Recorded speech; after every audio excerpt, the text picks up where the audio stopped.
Hello everybody, how are you? I think I might have some effect on here that I don't want. Let me see if I can fix this.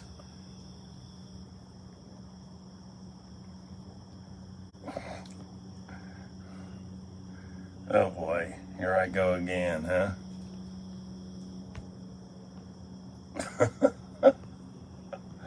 Okay, I think that's better. Okay, so how's everybody doing tonight? It's got several topics I want to talk about, but the first thing I want to mention, and whoever's on, do I look okay on here? Because I hit some things that I really didn't want to hit, so hopefully it's okay. Before I get into the topics for tonight, I want to mention that Sunday here at my house, the New Hampshire Advantage Pack is having a potluck. You can go to the Facebook page to the New Hampshire Advantage Pack if you're interested in coming. Just let me know. All right, for some reason I'm having problems seeing the messages. So if you want to come, go to the New Hampshire Advantage Pack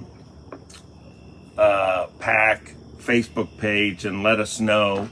We're going to want to vet so we don't get people showing up here that shouldn't be here. But Sunday 2 to 5, my house, we're going to focus on helping Katie Peternell win her primary here in Wolfboro, and I hope you can make it. Sunday 2 to 5, New Hampshire Advantage Pack potluck. So the first thing I want to talk about, I mean, there's so much going on in the world, and I'm gonna talk later, I think, about this forgiveness of student loan debt. That Biden wants to do it. There's some reasons I want to talk about that. One is, everyone's saying, oh my gosh, he's doing it for political reasons. He doesn't have the power to do it. He does not have the power to do it. Interestingly enough, he's basing that power on some laws that were passed during the pandemic. So this whole idea that we don't want to give government too much power because they will take advantage of it, this is an example of that. But I still think he does not have the power to do it. But certainly he's the obvious political reason is to pander to the progressives who want to do that.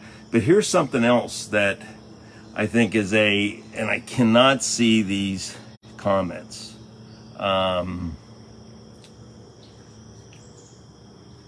For whatever reason, I can't. So, here's the other thing, is we're starting to see this already, but because he's doing it unilaterally, it also is allowing Democrats to distance themselves from Biden. I mean, think about it. We've already seen Chris Pappas issue a statement saying, oh, he can't do this. It's a bad idea. So politically, there's certain brilliance here. He can pander to the progressives, yet at the same time, he's given other Democrats cover for them to distance themselves from Biden. So think about that, and as I said, Chris Pappas is already doing that. But the whole idea of forgiving student loan indebtedness, and they're saying the numbers like $500 billion, $500 billion, and the out of control spending, in my opinion, is just awful. It is setting up a very, very bleak future for our kids and our grandkids. So let me see if I can do something here. Okay, so the debate last night. I can now see the debate last night. I hope you watched it. I thought it was a very good debate. I think it does a service to voters. 4 participants: Chuck Morris, Don Bolduc, Bruce Fenton, and Kevin Smith. Vikram was not there, and I'll talk about that in a bit. So I don't know what you thought. If you had thoughts about the debate, go ahead and type them in. But I'll give you my reaction. I thought Kevin Smith did incredibly well. He's very articulate. He knows the issues. He knows the policies. He delivers. That's right. Vote Katie for Tufton Borough and Wolfboro. And quite frankly, Kevin looks senatorial up there. His temperament is great. I gotta see the dogs here. His temperament was great. I thought he did an outstanding job in that debate. I would say Chuck Morris, who and I know Chuck, and I talked to most of these folks, by the way. Chuck seemed very nervous, very, very nervous. I think the last 15 minutes he settled down some, and I think Chuck would do much, much better in these debates if he just bees himself up there. I think it almost felt to me like, he was trying to remember talking points, and I think that's not a good way to go into a debate. And I can tell you from experience, when I was doing debates 2 years ago, I didn't want any talking points.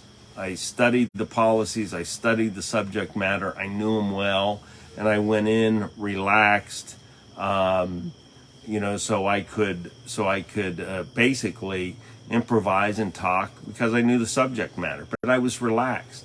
Chuck, it felt to me like he was just trying to remember things. I think he tried to show passion, and he was almost screaming, and screaming is not showing passion, and you got to modulate your voice. So I don't think that debate was a good debate for Chuck. I think Bruce Fenton is an articulate, smart guy, obviously. I think the issues that he focuses on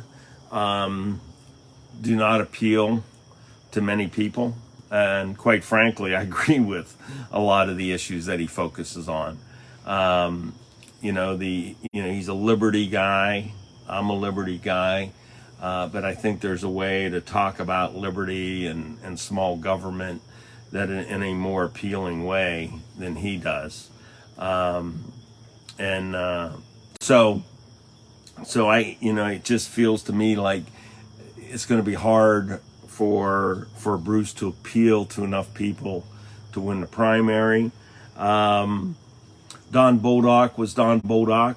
I think a little bit toned down Don Bolduc.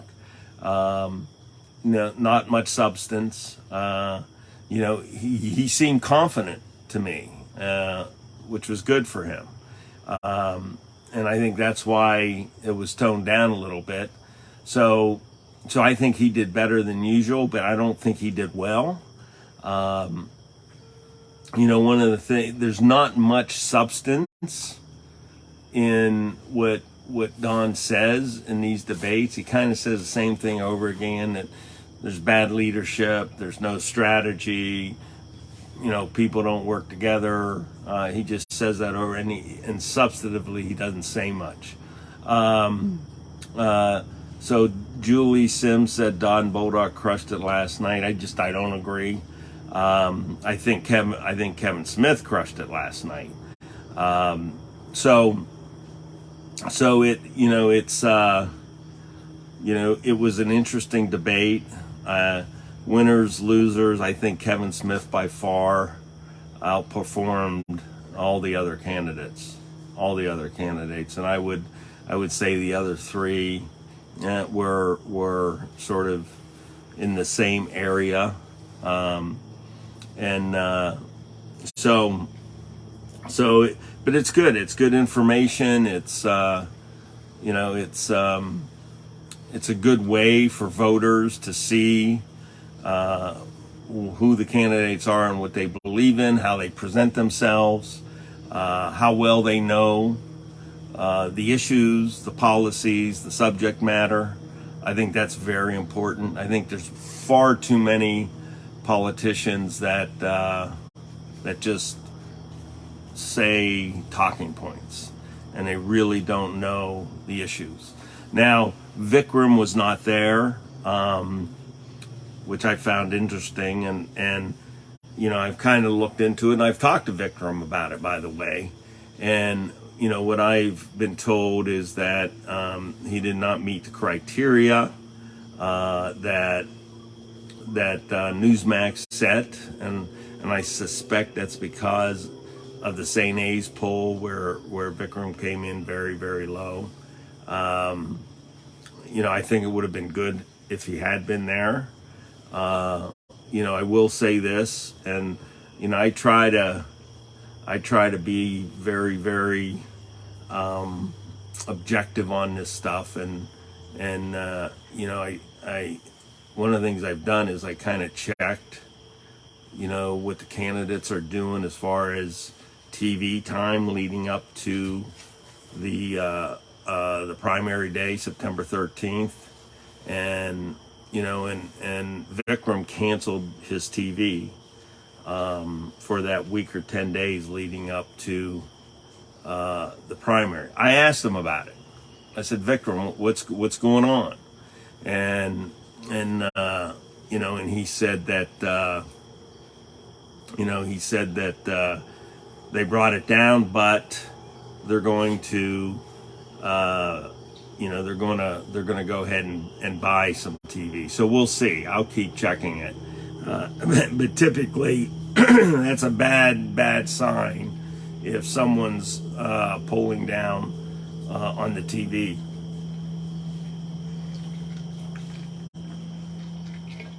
Julie, I disagree. Don Bolduc is not popular in New Hampshire. It's I think it's your decision if you vote for Don. I just don't think he's very popular. He has a very loyal following. That's a small group, and part of that small group comes and does things like you're doing here, trying to dominate the comments in my Facebook Live, and people know you do that. It doesn't influence people. Don is who he is. He doesn't know the issues. He doesn't know the policy. His temperament is not that of a senator. He's just not. And what did he say last night? He's been running for 2 years. Well, he's been running for 4 years. And you might remember, Julie, that in the 2020 primary, I beat him by 8 points, which is a lot. That's a wipeout, quite frankly. And so he may have an army, but it's a small army, Julie. I did not win in New Hampshire, Julie, but I beat Don Bolduc by 8 points. So, and no, his army did not support me. So, and that's okay. At any rate, I thought Kevin Smith won by far, and for all the reasons I mentioned. So at any rate, it'll be interesting to see how it plays out. And there's been a lot of talk about this St. A's poll, and I've seen some other polls that entirely contradict the St. A's poll. So we'll see. The primaries soon, about a little 3 weeks away, maybe less than 3 weeks, whatever it is. So we'll see. So we need to recognize that what the Democrats are doing here is they are very much manipulating their policies. Biden is doing things in D.C. To try to do better in this election. I mentioned, I think last week, this idea that there's a red wave. I agree with you, Sarah. And hi, Sarah, how you doing? Everyone just said the same thing over and over again. And Kevin Smith, like I said, he was very senatorial in this thing. We need to be aware that, the Democrats are not laying down for this election. We have to work hard. We have to work really, really, really hard to win this thing. After the primary, we have to come together and really pull it in, work hard to win, because the Democrats, just like I was saying earlier with this forgiveness of the student loan stuff. I mean, $500 billion, some of the estimates, and who's going to pay for that? And the thing is entirely unfair. But and Biden's doing it unilaterally without the authority to do it, so I'm sure it'll be challenged in litigation. So he's satisfying the progressives. But the other thing, as I mentioned earlier, and you're seeing this happen, it also is giving Democrats the ability to stiff arm Biden and distance himself by criticizing him over this decision. And Chris Pappas is already doing it. I think you'll see Maggie Hassan do the same thing. And Annie Kuster. It's an opportunity for Democrats, to not be associated with Joe Biden, and that politically, that's it's a very, very savvy move. And Maggie Hassan is not a moderate. She is not bipartisan, despite what all her commercials say.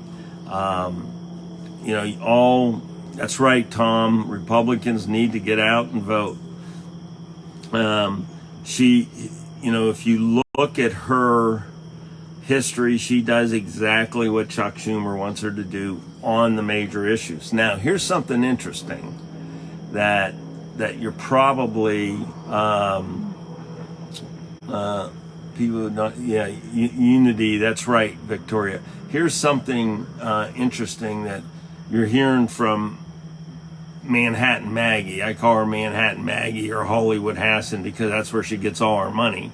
And she's got a lot of money and she's spending it. But you're going to hear that she's been rated by the Lugar Center as the most bipartisan senator. So I heard that and I thought, okay, well, let me go figure out what the methodology is that the Lugar Center uses to make that determination. So I did some reading on that, and interestingly enough, that the Lugar Center really doesn't give you all the criteria that it uses. It's kind of secret. There's some descriptions of it. But one of the main criteria is, how many bills has a senator co-sponsored with someone from the other party? It's sponsorship. It's not bills that pass, it's sponsorship. So sure enough, what does Hassan do? She goes to the Senate and she, co-sponsors bills with Republicans, none of which get passed. And that does not make her bipartisan. That does not make her a moderate. She is a progressive. She will follow what Schumer wants her to do. She is not looking out for Granite Staters. She will not look out for Granite Staters. And it's incumbent upon we Republicans to not only get out the vote, but talk to our neighbors who are undeclareds and some who are Democrats. And, because, we're at a huge disadvantage here. You know, Manhattan Maggie has a ton of money, and you're seeing it with all the TV ads. She will have as much money as she feels like she needs to win this, and it's going to be very difficult for whoever wins our primary to, to raise money that late in the game, and compete in social media and TV and radio and mailers and all those things that it takes to win. But we can help the winner of the primary by getting out to vote, by talking to people, by volunteering and helping out. It's going to be very critical, because here's the other thing that happens. I'll let you in on a secret. If you look at the entire Senate map this cycle, and this is how the folks in DC think about it. They prioritize, what races should be focused on, and where, they try to concentrate the money. And and there's some races that have a higher priority than New Hampshire. And we're looking at Pennsylvania, even Florida now. Marco Rubio's going against Val Demings. He's behind in the polls. So a lot of money will go to Rubio because he's an incumbent. Same thing with Ron Johnson in Wisconsin, an incumbent running who's in trouble. He'll get a lot of money. The other target states, Georgia, is a targeted race. Arizona is a targeted race. Nevada is a targeted race. North Carolina is a targeted race. So what tends to happen is the Mitch McConnell and others in Washington, D.C., and Rick Scott, who's in charge of the NRSC, the National Republican Senatorial Committee, which raises money and spends money on Senate races. They're looking at who's competitive, who's not competitive, and prioritizing where the money should go. And one of the oh, my dog, Wade, hold on a second. Wade, come on, Wade, come on, buddy. Sorry about that. Come on, Wade. One of the problems that we have here in New Hampshire with this late primary, come on, Wade, over here, buddy, is all summer long we've seen Maggie Hassan defining herself as a moderate, which she is not, defining herself as bipartisan, which she is not, and that has an impact. That has an impact on your typical voter who's living life and working and taking care of family and dealing with the difficulties now of everything that's going on, and not paying close attention to politics like those who are watching this do. And so what happens, and I hope this isn't happening too much now, is Hassan is likely building up a lead with all the money she's spending, and so the problem will become is after the primary, there'll be some polling that's done immediately after the primary, and if our primary winner is way behind in the polls, it will be incredibly difficult for that person to raise money. Incredibly difficult. And to win a U.S. Senate race, sadly, you need money to win it. So we need to unify. We need to get behind whoever wins. We need to work hard to support that candidate. If you can afford a few bucks, donate a few bucks to the candidate. And hopefully we can help that candidate get over the finish line. So So Maggie Hassan is not a moderate, and she needs to be defeated. I want to remind everybody I have the New Hampshire Advantage PAC is having the potluck here Sunday 2 to 5. We do it right out here. We have a lot of fun. We're gonna pump up Katie for Wolfboro and Tuftonboro and give her support. I'm trying to get the CD1 candidates to come. They're just so busy right now. I don't know who all's going to be here, but hopefully more than one of them. And the other thing I wanted to mention tonight is usually once a week on Fridays, I do a guest appearance on Chris Ryan's radio show, WGIR.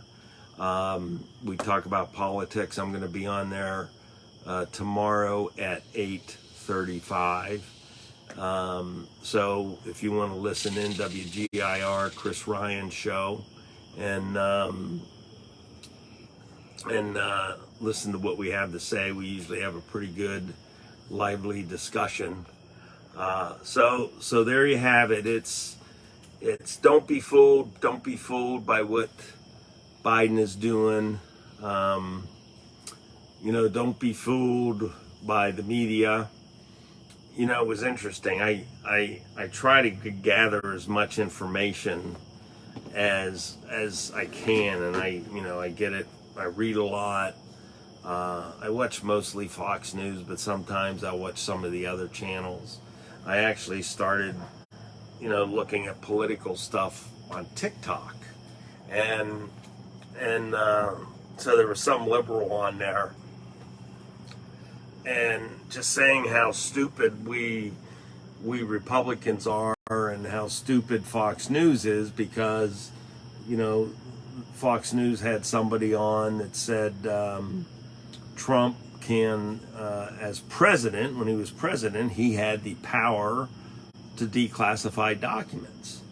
And, as the head of the executive branch, it's pretty obvious he has that power. But this woman was saying, oh, that's just stupid to think that. It's terrible to think that, and went on and on and on. Fox News is awful, and this expert they had on is awful, and and I tend to listen to things objectively.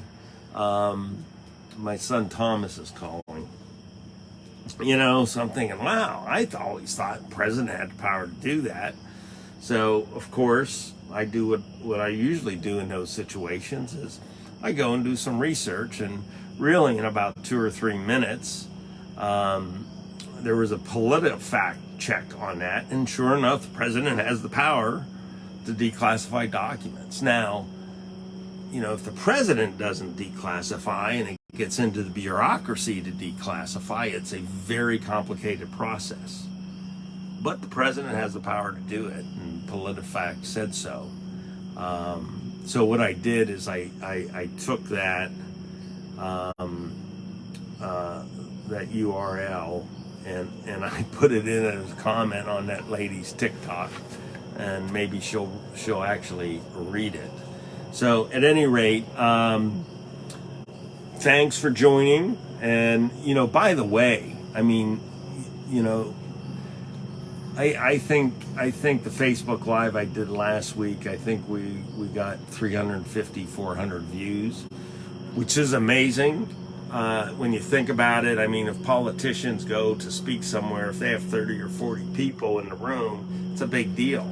So the fact that, we're getting 350, 400, I think our highest has been 500 views on this, is really, really good. So spread the word. Come see me Sunday here in Wolfboro, and listen to me tomorrow on WGIR. And again, I thought the debate was great. I look forward to the other debates. Just to summarize that, I thought Kevin Smith did an outstanding job.